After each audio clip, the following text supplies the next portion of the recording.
Food bloggers, hi, how are you today? Thank you so much for tuning in to the Eat Blog Talk podcast.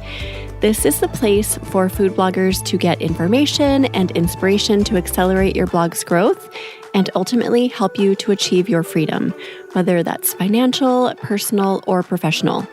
I'm Megan Porta. I have been a food blogger for 13 years, so I understand how isolating food blogging can be.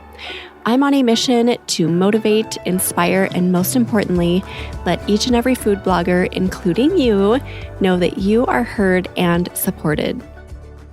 I feel so motivated and inspired after this conversation with Megan Johnson from Megan vs. Kitchen. She brought a very important topic to the table that I believe is so underrated, so underutilized, and that is just changing your perspective and changing your mindset in order to grow your business. We all focus on the things like, what is your SEO strategy? What email opt-in are you using? How are you getting traffic? Which these things are all super important, but we often forget that there's this underlying really important thing called mindset that really needs to be worked on all the time in order to stay joyful, in order to stay productive, in order to stay happy, in order to continue just being a productive entrepreneur who produces quality content and who achieves goals while simultaneously remaining a happy human being. I could have talked to Megan forever. This was such a great and important conversation, and I really hope that you all listen through to the end of this episode because it's so important and so valuable. This is episode number 452, and it is sponsored by RankIQ. As you all know, there is no college degree in food blogging. The Eat Blog Talk Mastermind can provide you with all of that education you will need to succeed and thrive.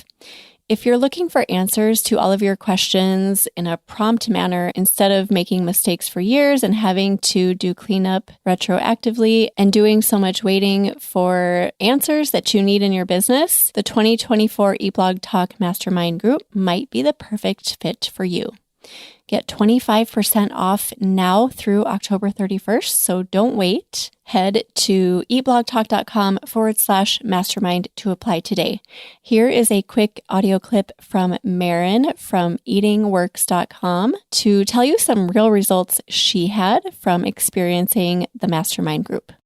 So basically, I started with about 5,000 sessions. And when I left the group, I was at about 55,000 and now I'm to 78,000 sessions. And the growth is like 20% month over month. So what's nice is that it compounds. So each month that the blog is alive, it grows that much more. So I'm still seeing all that growth. Megan Johnson took a big leap in 2021 and quit her job to become a full-time food blogger. She was super optimistic and excited, but then in her first year, she failed. Megan realized she had the wrong strategy, and on top of that, when she didn't see success, she took that very personally. She has made it a priority in 2023 to fix her mindset and start pushing the limits for success with her food blog. Hello, Megan. Thank you for being on Eat Blog Talk. I'm so excited to chat with you today. Thanks for having me. Yeah, I love the topic we're going to talk about today. I'm so grateful that you brought this topic to the table. But first, we want to know if you have a fun fact to share with us. Yeah, so I'm getting married in a month and yeah, it's exciting. So we're going to have it in upstate New York in the mountains. The wedding's going to be near a waterfall, so I'm really excited. Oh my gosh. Oh, that sounds lovely. Are you having a big wedding, lots of guests, or is it more intimate? No, it's just our immediate family, which my sister had a wedding like that a few years ago, and it was such a fun time. It was just like a big family vacation. I absolutely love that. So trying to recreate that with my wedding and see what happens. That sounds amazing. I love that kind of no pressure, like quote, big event like a wedding, because it takes the load off of not just the bride and groom, but all of your guests. It just feels lighter and more fun, right? So I love that you guys are doing that. And congratulations. That's super exciting. I hope everything goes great for you guys and Thanks. Weather and all that fun stuff falls into place. Okay, well, Megan, you brought this amazing topic to the table, which is just making little perspective tweaks in your brain, like in your mind and the way you see the world and, you know, the way you see your business can make such a huge difference and impact your success and impact so many things. And we kind of talked about this before we recorded, like this is something that is so overlooked. We get so focused on like, what SEO strategy are you using and what's your email strategy and all of that, where we sometimes forget to take a step back and just look at what's our perspective on our life, on our work and every day, right? So I can't wait to talk about this with you. First, would you give us a little bit of a rundown on your blog, when you started, what it's about, and then we can take it from there. Yeah. So I started my blog back in 2017.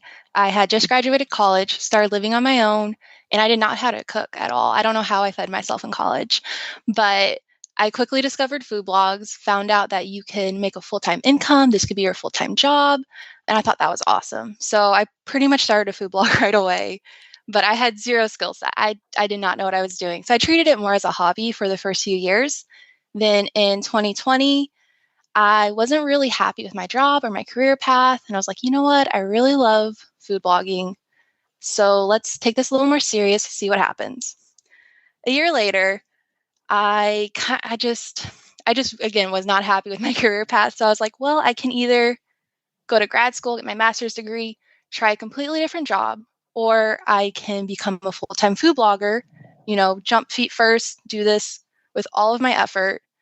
And hopefully in a year, I can make somewhat of a full-time income or close to it. Because you always hear other people are able to do it. So you're like, why can't I? Yeah. So right. They can do it. I can too, right? Yeah. Yeah. So that's what I did. And how did it go at first? Yeah, it went really bad, Megan. Oh. It did not go. This is not a good success story.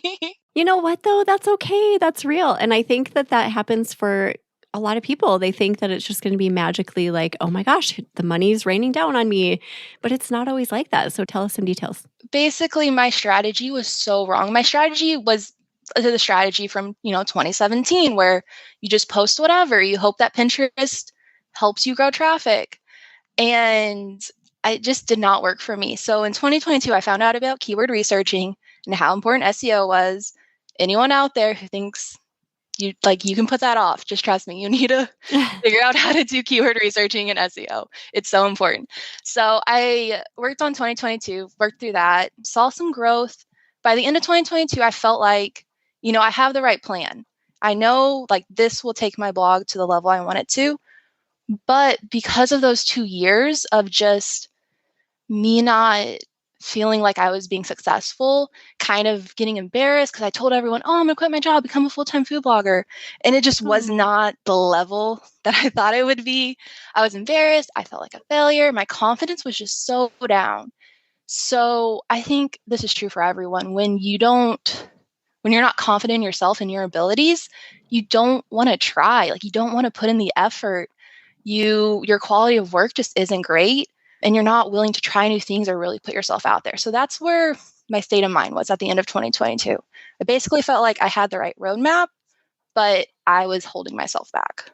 So you felt like you had a good roadmap as far as your blog and what you needed to do there finally, but your mindset was kind of like it needed some work. Yeah. So I decided, just make a list of all the things that I felt like I needed to change, what I thought would make myself feel better, some activities, or I guess, what would you call it?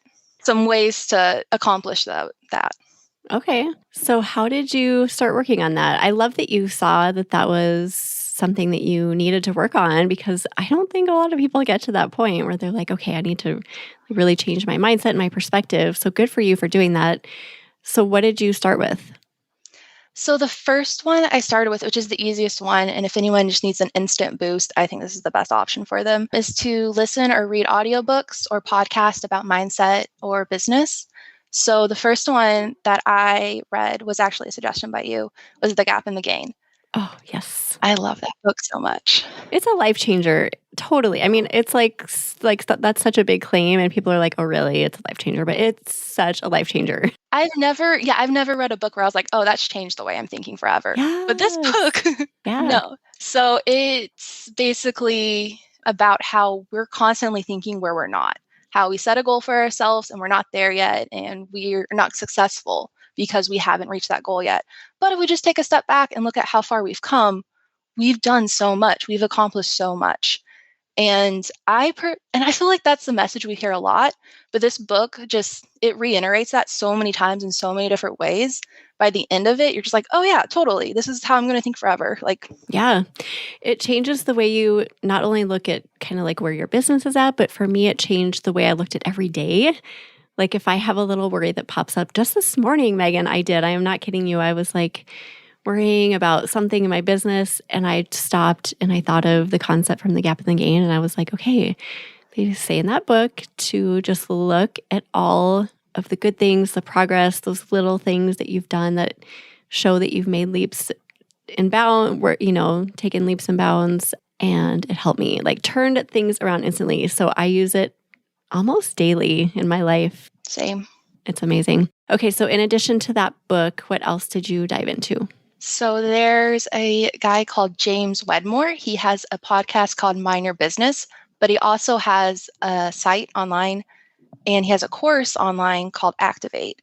And this course kind of talks about how you should view your business and your mindset.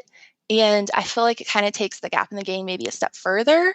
I really enjoyed that as well. So I think I sent you a link for that for people to check out. I highly suggest that one as well. I love it. And is that a paid course? I have not taken that. It's free. Okay. Oh, awesome. Okay, I'm going to check that out. It's kind of like a podcast in a way. Okay. Yeah, I listen to his podcast very regularly. I think you and I are on the same page with just what helps us with our mindset, because I love the way he incorporates mindset into business so much. It's woven into everything he does.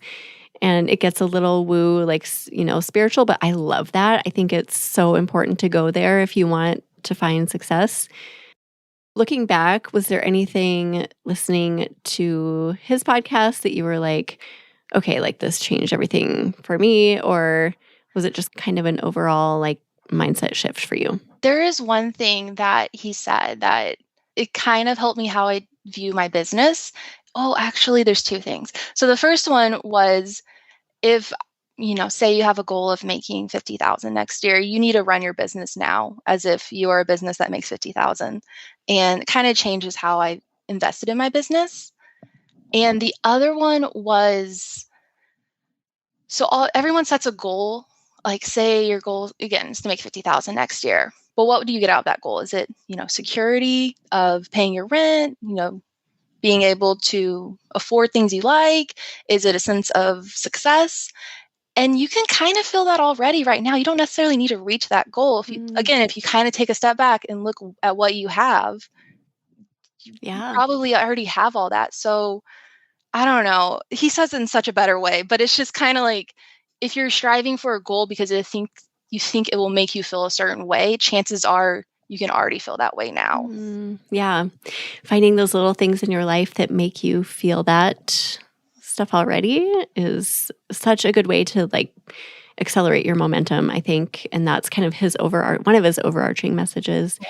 I highly recommend his podcast. It's free. He puts out episodes, I think weekly-ish. But yeah, such a great one. Is there anything else, books and podcast-wise, that you dug into right away when you decided just to change your mindset? There are some other ones. You have a list on your website of a lot of different ones, but those are the two that really helped me the most.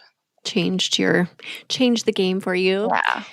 Yes. Okay. So then you just decided I'm going to start implementing these awesome things in my life to change your business too and your life. So what are some little things that other people can do that will help to accelerate their success? Yeah. So I think the first one is showing gratitude. And I think every self-help book, all the experts suggest showing gratitude. So what I did is set a task in Asana. Or you can test it in your put it in your planner. It's just because you already have that habit of looking at it every day. So it's just first thing every day. I just write down 3 things I'm grateful for. And I feel like it just puts you in that mindset of abundance and just makes you more confident going forward and just put you in a better mood and you just do better quality work when you're in a better mood. And I feel like it also helps you to see everything as you go through your day with a spirit of gratitude. Like if you don't start that way, because I do the same thing, Megan, I'll start each day just writing a few things down, and getting in that habit is so cool. You'll start to see things transform.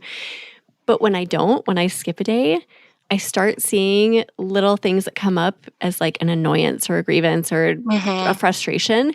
But when I start with gratitude, it's like you're rewriting your script for the day and it takes like a couple minutes, if even that. So it's not a huge investment of your time. It takes such a little time. But I think a key too with the gratitude is not just like, oh, I'm grateful for fresh water, like just random. I mean, you can be grateful for fresh water, but you like something you really feel, like you really want to feel that energy. Like I am so grateful. I don't know. What am I grateful for today? I'm so grateful that it's still summer, that my boys are still home with me. We have a little bit of time left. Like that is something that I really feel. So not just like writing something out of like obligation, you know what I mean? Yeah, really thinking about it. Like what's bringing you joy right now?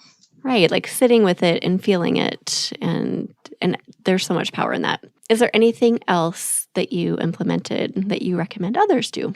Yeah, so this one I really like. At the end of every day, I write down 3 things that I accomplished that day that helped my business grow. So I really like this because we all have those days where we feel like we got nothing accomplished. And when I actually sit down and write 3 things, it's like, oh, wow, I actually did something that's going to help my business grow. And it gets you in that mindset of you have to show up every day and you have to do something. And little by little, your blog will grow. You'll get more traffic. You'll see the results you want to see. It's not going to happen overnight. You have to just keep putting the effort in. Do you do that like in a journal, or where do you write those down? In Asana again. I just put everything in there. So it's like the last task of the day. I love that. Write 3 things down and check it off. Let's take a really quick break, friends, because I'd love to tell you about my favorite keyword research tool, RankIQ. One of my favorite strategies with this tool is to bring a category or topic to the table, so to speak, that supports my existing content in some way. And to maximize that category by finding and creating different types of keywords and posts that help to solidify my authority on said topic. Here is an example. Meatloaf. I posted my mom's delicious meatloaf recipe on my site years ago, and it got popular very quickly. If I want to establish myself as the queen of meatloaf in my users' eyes and in Google's eyes, then I want to expand beyond just my mom's recipe. I would go to rankiq.com and type meatloaf into the keyword library. I like to start by sorting from lowest to highest competition. I always do this.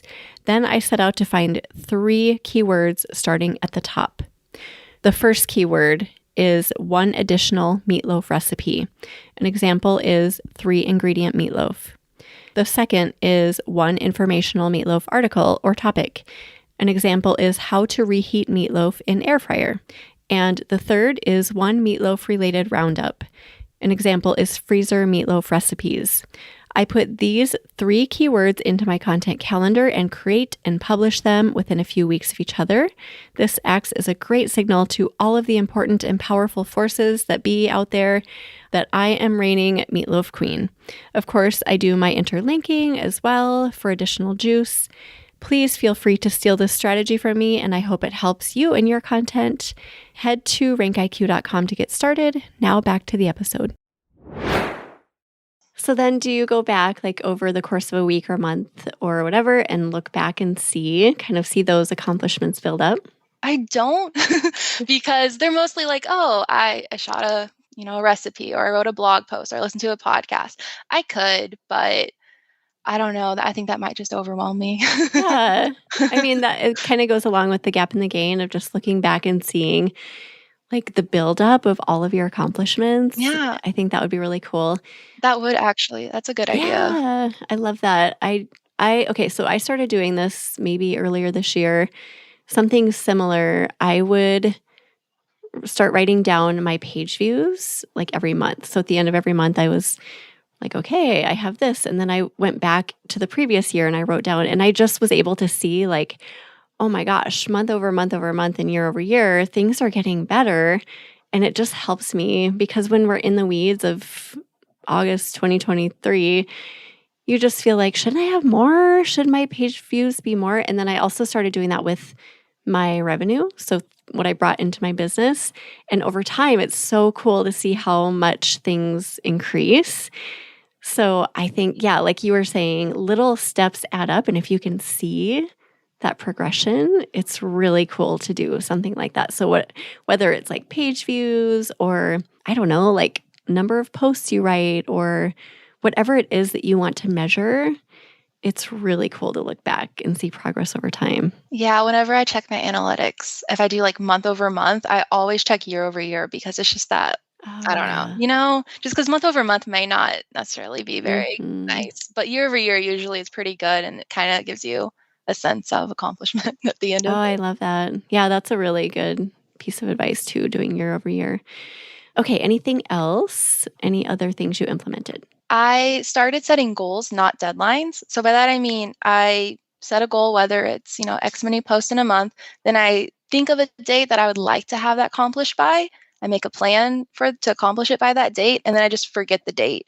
Because with me, I have a tendency of overpromising myself and not giving myself enough time to do things. And then I don't accomplish them. So then I'm like, okay, I'll just put it off to the weekend. I don't get it done on the weekend. And then I just start feeling really overwhelmed because I'm not going to get something done by a certain deadline. And then you get a sense of like failure that comes with that when really my goal is to, get the goal done, not to get the goal done by a certain date. So I know there are some people who love deadlines, who thrive under deadlines, but for me, I shut down whenever I feel overwhelmed and I'm not accomplishing something as soon as I want to accomplish it. So I just changed my mindset of I want to get this done as soon as I can, but not give myself a deadline that I have to get it done by. I love that. Actually, there's such gray area there because like you obviously want to accomplish the things you want to accomplish sooner rather than later. So it's good, I think, to have like a time frame in your mind, but I totally agree that if you don't reach the goal by a certain date, then you're just like, oh, I'm defeated. Like I suck. I should have been able to do that, like that sort of thing. And then you just stop and you freeze and you don't know what to do. So how do you balance that? Because yeah, like you want some sort of time frame. Like I want to, let's say you're $50,000, like if somebody has that goal, they don't want it to be like 10 years from now, So how do you kind of balance that? Yeah. So at the beginning, when you're making your plan, you have that deadline in mind and you make a plan to how to get there. But I think what I've learned, especially from the very beginning, is you don't necessarily know it's going to happen. You don't know if your plan's going to work out. So it's just staying focused on getting what you want to get done accomplished. But if something comes up, just for me, if something comes up and it stalls my plan, then I just freak out and like I just can't handle that. I don't know. Yeah. Yeah, it is I think it's a fine balance and something that we each have to kind of navigate, Like some people I'm sure work really well with I'm going to do this goal by December 31st this year. Yeah. And they don't get frustrated or overwhelmed like you and I might. So I think it's kind of individualized. Yeah, I don't know. I've been doing this and I feel like I've gotten way more accomplished in the last 3 months since I've kind of changed how I view things. I think that was it. I was just putting too much pressure on myself for getting something done by a certain time. Yeah. Some different things work for different people. Yeah. And I think that just brought something to my mind. So like maybe setting a goal or a deadline, but then allowing yourself to have grace with it. Like if I don't get it done by December 31st, like I want to, it's okay. You can do it by December 31st of the following year and just not, like somehow training yourself to not beat yourself up over it because it's not the end of the world. You're still working toward it. But I will say that's a hard one. Like the deadline versus no deadline and like just the mindset around that. Yeah, I think the key is though, as long as it's your most important thing that you're working towards, then you'll be fine. I mean, as long as you're choosing to work towards that goal rather than like watch Netflix, Yeah. I think that's where a lot of Right. people, like, I think a lot of people get distracted by doing other things that's not working towards their goal. And that's why, but I think as long as Oh, you're working yeah. towards it, then yeah. That's a really good point. So measuring it not by your deadline necessarily, but measuring it by like, did you do the things today? The things that you're talking about, like, did you accomplish things that are moving your business forward? Are you grateful? Like measuring it that way instead of, did you get this done by December 31? hmm Yeah. Okay. I love that one. And something to ponder. I will be thinking about that one all day today. What else did you implement? Just kind of what we were talking about in general, just that mindset of how far I've come instead of where I'm not. I mean, like you said earlier, I literally think about that every day, Yeah. especially Yeah. when like a negative thought pops in your head. Just be like, well, look how far I've come. Look how much better my life is now than last year. Oh, yes. And you could do like year over year, month over month, day over day, week over. I mean, there are so many different measurements you can do, which is kind of cool. Hour over hour. Gosh, like I was feeling crappy last hour and now I'm fine or whatever. So, yeah, that's so awesome. And then is there anything else you did that really helped you to tweak your mindset? Yeah. So I think the biggest thing I did that's really helped me is working out, which kind of sounds silly, Yes. No, that's but not silly.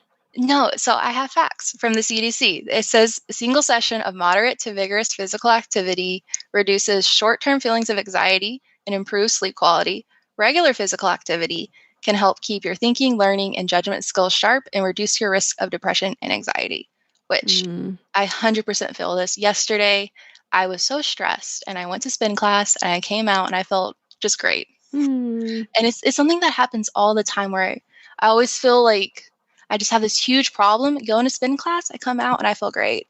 And it's just something that I feel like it's overlooked. I feel like everyone looks at Mm. working out as a way for like physical health, but it really does help your mental health as well. This is all overlooked, I feel like, Megan. Am I right? I mean, do you agree with that? I feel like all of the stuff we're talking about is very secondary in many businesses. I host mastermind groups. We talk about strategies and tools and like that tangible business stuff all the time, but we very seldom talk about things like this that are so important, like working out, making sure you're working on your mindset and making tweaks and you're grateful and all of that. But I feel like this is such an underrated, overlooked topic, all of this. Yeah, I was just thinking about this the other day because the reason I quit my job is because I wasn't feeling fulfilled in it. Like I wasn't happy in it. And I decided to do food blogging because of that. And so it's like, why, I don't know, like why would that not be my first priority is to be happy and feel joy in my life when that's the Yeah. whole reason I quit my job to become food blogger. Exactly. Okay, so what are some of the, I mean, you've kind of mentioned some benefits like the working out, you feel better mentally and physically, but what else good has come into your business and your life because of all of these things that you've worked on? Yeah, overall, I am just way more productive now. Again, I think it's just that mindset of when you think good things are going to happen, you're more willing to put in the time and effort to work on posts, to create recipes. I feel like overall my quality is better because, again, I have just a better outlook that people are going to see them.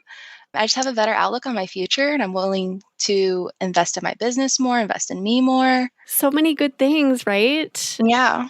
And so, okay, I'm wondering because we all have those moments, even if you are really intentional about working on yourself and working out and all of that, we all have moments where we fall into the traps of stress and anxiety, especially being an entrepreneur. I feel like this is really easy to do. So, what are some things you do to pull yourself out when you notice, like, oh no, I'm really anxious today? Yeah, I was actually feeling really anxious yesterday and I was just counting down the hours to go work out. But I think also talking to my fiance about my feelings helps a lot. I think just thinking about how far you've come helps a lot, getting good quality sleep. It's just trying to do what you can every day. Yeah, I love that you mentioned talking to your fiance.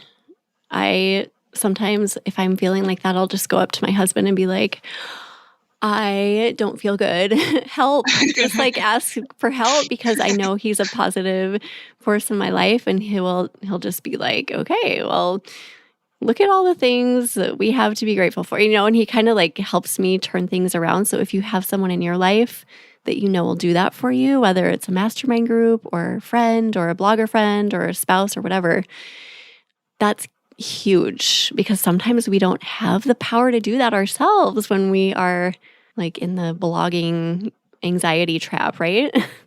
Yeah. Yeah, it's really important. Even if you're a little scared about reaching out to someone to talk to them, people are usually people want you to feel good. Your loved ones want you to feel happy and feel great. And they have such great things to say about you.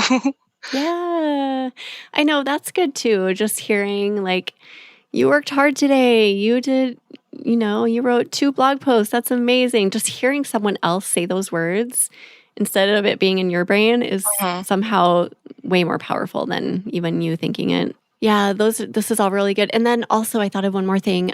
When I feel crappy, I start thinking of like, okay, what makes me feel good? And I know those things. Go outside, go for a walk. Oh, yeah. Go, like listen to my boys say their weird things so they make me laugh. And like, I know all those good triggers. So I try to put myself there. I don't always have the mindset to do that, because sometimes I'm just like, oh, I just want to go lay down.